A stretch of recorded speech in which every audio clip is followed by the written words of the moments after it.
দর্শক আপনারা দেখতে পাচ্ছেন এটা একটা বাড়ি ওয়ান মালটা গাছের মালটা। আপনারা পিছনে যে সিকি চিহ্ন দেখছেন এটা থেকে বুঝতে পারবেন এটা বাংলাদেশের এক প্রজাতি, বাংলাদেশ এগ্রিকালচার থেকে নামটা দেওয়া। তো লেখা আছে নাম। আমি আজকে এই লেবুটাকে হারভেস্ট করব আপনাদের সামনে এবং কেটে দেখাবো। তবে এই সময় এই নভেম্বরের 2 তারিখ আজকে এই সময় রসটা শুকিয়ে যায়। এটা সেপ্টেম্বরের মধ্যে হারভেস্ট করলে খুব সুন্দর হয়। তবে দেখা যাক কেমন রস থাকে। ধন্যবাদ। এখন কাটার পর এর রস আছে মোটামুটি, খারাপ নেই, মোটামুটি কিছুটা শুকিয়েছে। তবে টেস্ট এটাকেও দেখেছি খুব সুন্দর।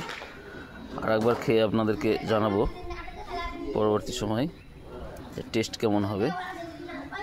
ধন্যবাদ। আপনারা কাটার পর দেখতে পাচ্ছেন সুন্দর করে ছোট ছোট করে পিস করলাম।